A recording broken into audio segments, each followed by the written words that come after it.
रात के ठीक 12 बजे थे। गांव के बाहर बहने वाली काली नदी के किनारे धुंध फैल चुकी थी। हवा में मिट्टी और सड़न की अजीब गंध तैर रही थी। दूर कहीं कुत्ते लगातार रो रहे थे। पूरा गांव अपने दरवाजे बंद कर चुका था, क्योंकि उस रात अमावस्या थी और अमावस्या की रात उस गांव में कोई भी घर से बाहर निकलने की हिम्मत नहीं करता था। लेकिन अर्जुन को इन बातों पर कभी विश्वास नहीं था। शहर से पढ़ाई पूरी करके वह कई साल बाद अपने पुश्तैनी गांव लौटा था। उसके पिता की अचानक मौत के बाद पुरानी हवेली अब उसकी जिम्मेदारी थी। गांव वालों ने उसे बार बार चेतावनी दी थी कि हवेली के पीछे वाले जंगल में रात को मत जाना, वहां साथी आसरा रहती हैं। गांव के बूढ़े पुजारी ने कांपती आवाज में कहा था। अर्जुन हंस पड़ा था। यह सब अंधविश्वास है बाबा। लेकिन बाबा की आंखों में डर साफ दिखाई दे रहा था। बेटा, वो 7 औरतें हैं जिनकी आत्माएं कभी मुक्त नहीं हुई। जो भी उन्हें देखता है वो 7 दिनों से ज्यादा नहीं जीता। अर्जुन ने बात को मजाक समझकर टाल दिया। पहली रात हवेली में उसे अजीब आवाजें सुनाई दी, जैसे कोई औरत धीमे धीमे रो रही हो।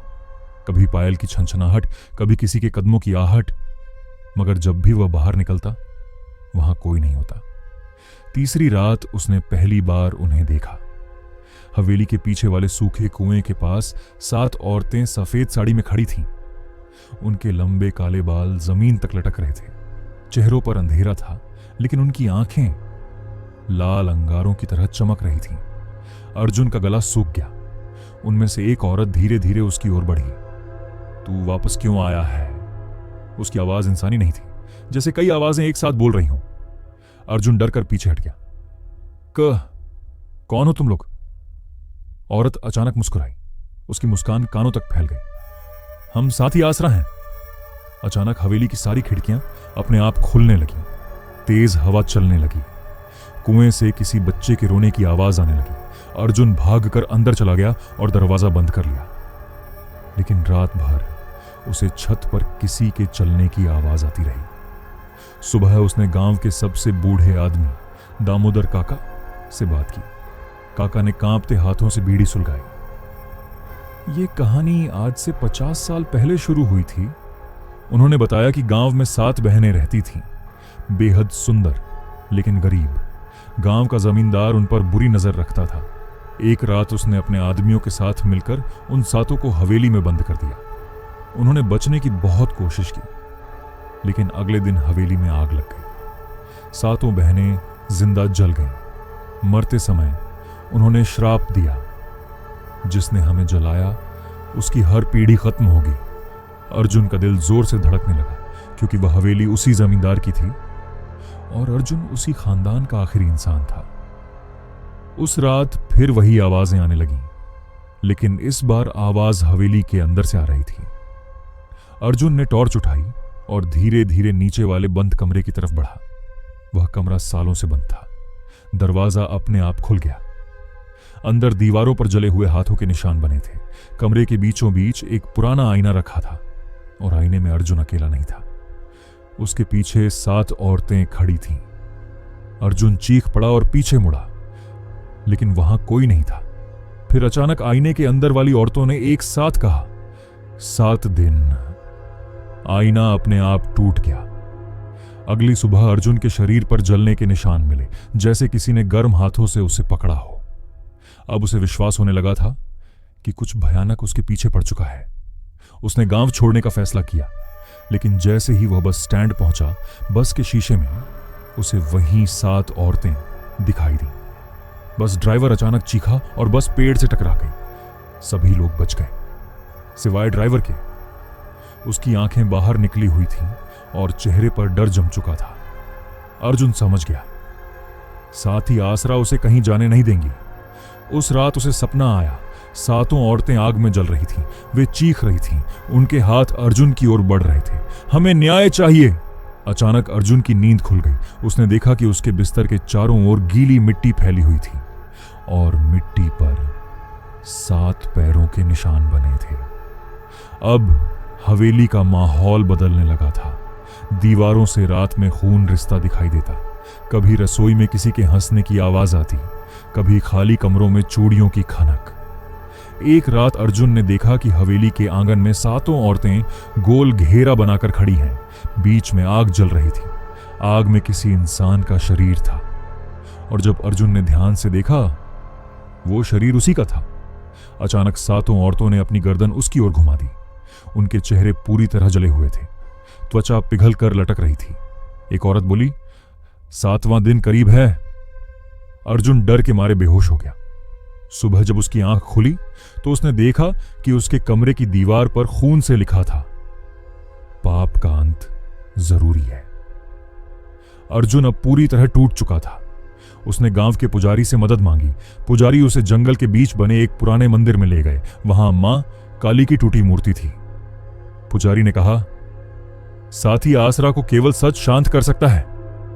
कौन सा सच? पुजारी की आंखें भर आईं। तेरे दादा ने उन 7 बहनों को जिंदा जलाया था, क्योंकि उनमें से एक ने उनके खिलाफ आवाज उठाई थी। अर्जुन सन्न रह गया। लेकिन मैंने क्या किया है? उन आत्माओं के लिए पूरा खानदान दोषी है। मंदिर के अंदर अचानक घंटियां अपने आप बजने लगी, हवा में राख उड़ने लगी, और तभी अर्जुन ने देखा मंदिर के दरवाजे पर वही 7 औरतें खड़ी थीं। उनकी आंखों से खून बह रहा था। एक ने कहा, अब आखिरी रात शुरू हो चुकी है। पुजारी ने अर्जुन को एक ताबीज दिया, सुबह होने तक इसे मत उतारना। उस रात हवेली नरक बन चुकी थी। दरवाजे अपने आप खुल बंद हो रहे थे। छत से किसी के घसीटे जाने की आवाज आ रही थी। दीवारों पर जलते हाथ दिखाई दे रहे थे। अर्जुन अपने कमरे में बंद था। अचानक ताबीज काला पड़ने लगा। कमरे का तापमान अचानक बहुत ठंडा हो गया, और फिर बिस्तर के नीचे से किसी औरत की हंसी सुनाई दी। अर्जुन कांपते हुए नीचे झुका। अंधेरे में 2 लाल आंखें चमक रही थीं। वो औरत धीरे धीरे बाहर निकली। उसका शरीर आधा जला हुआ था। बालों में आग की चिंगारियां थीं। तुझे दर्द महसूस होगा। अचानक बाकी 6 औरतें भी दीवारों से निकलने लगीं। कमरे में जलते मांस की बदबू फैल गई। अर्जुन चीखते हुए भागा। पूरी हवेली में आग लग चुकी थी। उसे ऐसा लग रहा था जैसे 50 साल पुरानी घटना दोबारा हो रही हो। सीढ़ियों पर उसे एक पुरानी डायरी मिली। वह उसके दादा की थी। डायरी में लिखा था, हमने 7 को जिंदा जलाया। उनकी चीखें आज भी कानों में गूंजती हैं। उन्होंने कहा था कि हमारा खून कभी शांति से नहीं मरेगा। अर्जुन की आंखों में आंसू आ गए। उसे समझ आ गया कि इन आत्माओं को बदला नहीं, न्याय चाहिए। वह हवेली के पीछे वाले कुएं तक पहुंचा। 7 औरतें वहां खड़ी थीं। अर्जुन उनके सामने घुटनों पर बैठ गया। मुझे माफ कर दो। मेरे परिवार ने जो किया उसका मुझे दुख है। कुछ पल के लिए सब शांत हो गया। फिर सबसे बड़ी बहन आगे आई। उसकी जली हुई आंखों में आंसू थे। हम सिर्फ सच दुनिया के सामने लाना चाहती थी। अर्जुन ने उसी रात पूरे गांव के सामने अपने खानदान का सच कबूल कर लिया। गांव वाले सन्न रह गए। अगली सुबह हवेली के पीछे खुदाई हुई। वहां 7 कंकाल मिले। सभी के हाथ एक दूसरे से जुड़े हुए थे। पूरे गांव ने मिलकर उनका अंतिम संस्कार किया। उस रात पहली बार हवेली में कोई आवाज नहीं आई। लेकिन कहानी यहीं खत्म नहीं हुई। कुछ दिनों बाद अर्जुन हवेली छोड़कर शहर जाने लगा। जाते वक्त उसने आखिरी बार पीछे मुड़कर देखा। हवेली की छत पर 7 सफेद परछाइयां खड़ी थीं, लेकिन इस बार उनके चेहरे शांत थे। धीरे धीरे वे धुंध में गायब हो गए। लोग कहते हैं कि आज भी अमावस्या की रात उस गांव के पास से गुजरने वालों को 7 औरतें दिखाई देती हैं, लेकिन वे अब किसी को नुकसान नहीं पहुंचाती। वे बस हवेली की छत पर खड़ी होकर इंतजार करती है कि कोई फिर से उनके साथ हुआ सच दुनिया को बताए। अर्जुन शहर लौट आया था, लेकिन उसके अंदर का डर अब भी खत्म नहीं हुआ था। गांव छोड़े हुए उसे 3 महीने हो चुके थे। उसने सोचा था कि साथी आसरा की आत्माएं अब मुक्त हो चुकी होंगी। हवेली भी अब शांत हो गई थी, लेकिन कुछ चीजें इंसान का पीछा कभी नहीं छोड़ती। एक रात अर्जुन अपने फ्लैट में सो रहा था। बाहर तेज बारिश हो रही थी। अचानक रात के 3 बजे उसकी नींद खुल गई। कमरे में मिट्टी और जलते मांस की वही पुरानी बदबू फैली हुई थी। अर्जुन का दिल धड़क उठा। उसने धीरे धीरे लाइट जलाई। कमरे की दीवार पर पानी से लिखा था, सच अभी अधूरा है। अर्जुन के हाथ कांपने लगे। उसने तुरंत पूरे घर की तलाशी ली, मगर कोई नहीं था। तभी उसकी नजर खिड़की पर गई। बारिश के बीच उसे सड़क पर 7 सफेद साड़ियां दिखाई दी। वे बिल्कुल स्थिर खड़ी थीं। अर्जुन का गला सूख गया। अचानक उनमें से एक ने अपना हाथ उठाया और धीरे धीरे उसकी ओर इशारा किया। फिर सभी परछाइयां अंधेरे में गायब हो गईं। अगले दिन अर्जुन को गांव से फोन आया। दामोदर काका की मौत हो चुकी थी, लेकिन उनकी मौत सामान्य नहीं थी। लोगों ने बताया कि मरने से पहले काका लगातार एक ही बात कह रहे थे, सातवीं अभी जिंदा है। अर्जुन तुरंत गांव लौट गया। पूरा गांव डरा हुआ था। काका का शरीर बुरी तरह जला हुआ मिला था, जबकि कमरे में आग का कोई निशान नहीं था। अर्जुन के मन में सवाल उठने लगे। अगर सातों बहनों की आत्माओं को शांति मिल चुकी थी, तो फिर यह सब क्या था? उस रात वह फिर हवेली पहुंचा। हवेली पहले से भी ज्यादा डरावनी लग रही थी। दीवारों पर काले धब्बे थे, जैसे किसी ने आग से उन्हें जला दिया हो। जैसे ही अर्जुन अंदर गया, हवेली का मुख्य दरवाजा अपने आप बंद हो गया। ऊपर से पायल की आवाज आने लगी। अर्जुन कांपते हुए सीढ़ियां चढ़ने लगा। ऊपर वही पुराना बंद कमरा था, लेकिन इस बार दरवाजा खुला हुआ था। अंदर एक औरत आईने के सामने बैठी थी। उसके लंबे बाल जमीन तक फैले हुए थे। अर्जुन ने डरते हुए पूछा, कौन हो तुम? औरत धीरे धीरे खड़ी हुई। जब उसने चेहरा घुमाया, अर्जुन के पैरों तले जमीन खिसक गई। वह 7 बहनों में से एक थी, लेकिन उसका चेहरा बाकी आत्माओं जैसा जला हुआ नहीं था। वह बिल्कुल इंसान जैसी दिख रही थी और उसकी आंखों में अजीब दर्द था। मैं माया हूं। अर्जुन कुछ समझ नहीं पा रहा था। बाकी 6 बहनें मुक्त हो चुकी हैं, लेकिन मैं नहीं। क्यों? माया की आंखों से आंसू बहने लगे, क्योंकि जिसने हमें जलाया था वो अकेला नहीं था। कमरे का तापमान अचानक गिरने लगा। आईने में अचानक कई चेहरे दिखाई देने लगे। जमींदार, गांव वाले और एक और चेहरा, अर्जुन के पिता का। अर्जुन पीछे हट गया। नहीं, यह झूठ है। माया की आवाज भारी हो गई। तेरे पिता को सच पता था, उन्होंने सबूत छिपा दिए। हमारी आत्माएं इसलिए भटकती रहीं। अर्जुन को याद आया कि उसके पिता हमेशा हवेली का नाम सुनते ही घबरा जाते थे। माया ने धीरे धीरे अपना हाथ उठाया। आईने में अब हवेली का पुराना दृश्य दिखाई दे रहा था। 7 बहनें हवेली में बंद थीं, लेकिन आग लगाने वाला सिर्फ जमींदार नहीं था। गांव के कई लोग भी उसमें शामिल थे, और उनमें अर्जुन के दादा के साथ उसका पिता भी खड़ा था। एक छोटा बच्चा जिसने सब कुछ अपनी आंखों से देखा था। अर्जुन स्तब्ध रह गया। उन्होंने किसी को सच नहीं बताया, माया बोली, क्योंकि उन्हें डर था कि पूरा खानदान खत्म हो जाएगा। अचानक हवेली में जोरदार धमाका हुआ। नीचे से चीखने की आवाज आई। अर्जुन भागकर नीचे पहुंचा। आंगन में आग जल रही थी।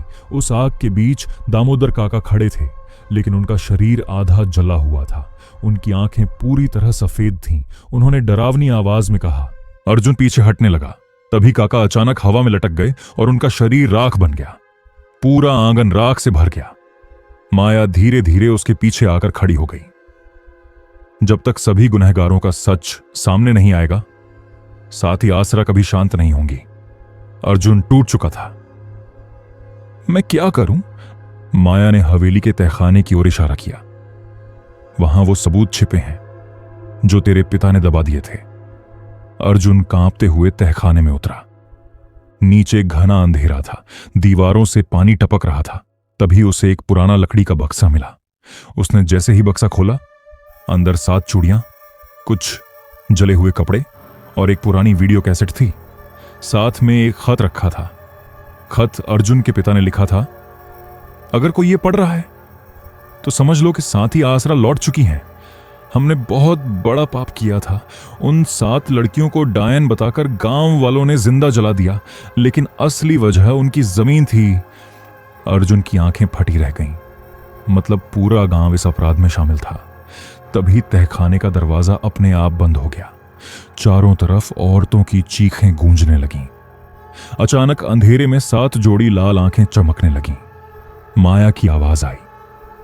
अब फैसला होगा। और तभी तहखाने की दीवारों से जले हुए हाथ बाहर निकलने लगे। तहखाने की दीवारों से निकलते जले हुए हाथ धीरे धीरे अर्जुन की ओर बढ़ने लगे। पूरा कमरा औरतों की चीखों से कांप रहा था। ऐसा लग रहा था जैसे 50 साल पुरानी मौतें फिर से जीवित हो उठी हों। अर्जुन घबराकर पीछे हटने लगा, लेकिन तहखाने का दरवाजा बंद था। अचानक सामने अंधेरे में माया दिखाई दी। इस बार उसका चेहरा भी बाकी बहनों की तरह जला हुआ था। आंखों से खून बह रहा था। आज आखिरी फैसला होगा, उसने भारी आवाज में कहा।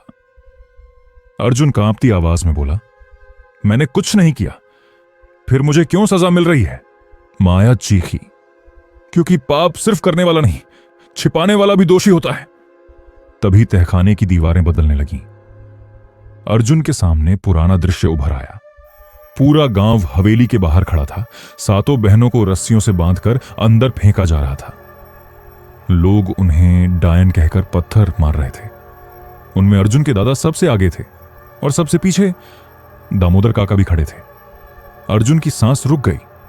जिस आदमी को वह सबसे अच्छा समझता था, वही उस अपराध का हिस्सा था।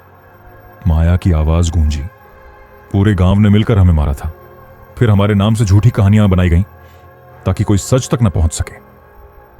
अचानक अर्जुन के हाथ में वही पुरानी वीडियो कैसेट आ गई। माया बोली, कल सुबह पंचायत में यह सब दिखा देना, तभी सब खत्म होगा।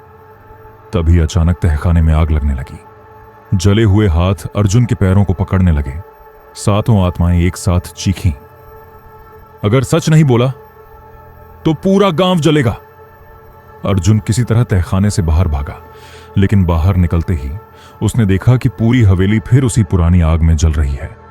खिड़कियों में 7 जलती हुई औरतें दिखाई दे रही थीं और हवेली के बीचों बीच दामोदर काका खड़े मुस्कुरा रहे थे। कोई सच नहीं मानेगा, उनकी आवाज गूंजी। अगली सुबह अर्जुन पंचायत पहुंच गया। पूरा गांव इकट्ठा था। लोग उसे देखकर फुसफुसाने लगे। अर्जुन ने बिना कुछ बोले पुरानी कैसेट चलवा दी। वीडियो शुरू होते ही पूरे गांव में सन्नाटा छा गया। वीडियो में साफ दिखाई दे रहा था, गांव वाले सातों बहनों को हवेली में बंद कर रहे थे।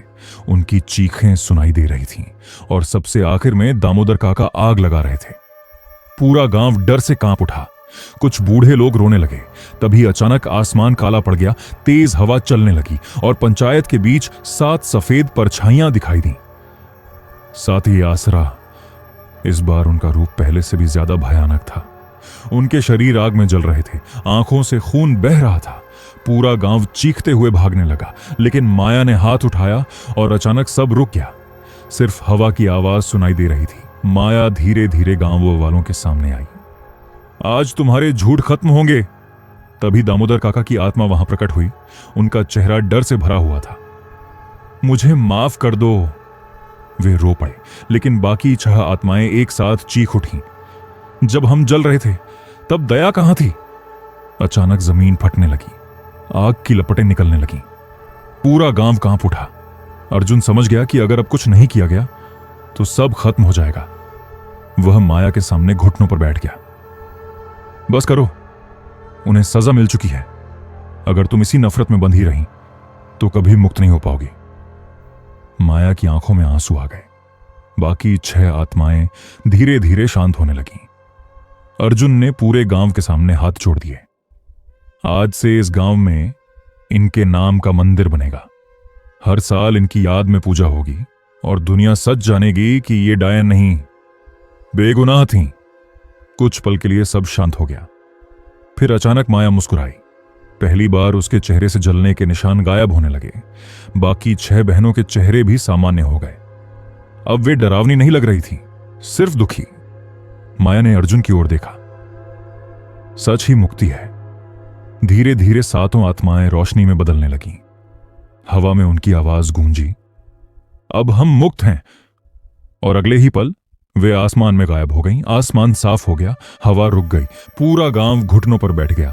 उस दिन के बाद हवेली को हमेशा के लिए बंद कर दिया गया। गांव के बाहर 7 बहनों का एक छोटा मंदिर बनाया गया। लोग अब उन्हें साथी आसरा नहीं, 7 देवियां कहने लगे।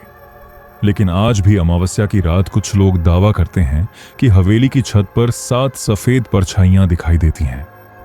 फर्क बस इतना है, अब उनकी आंखों में गुस्सा नहीं होता, सिर्फ एक शांत मुस्कान होती है। सो आई होप गाइस आपको यह हॉरर स्टोरी अच्छी लगी होगी।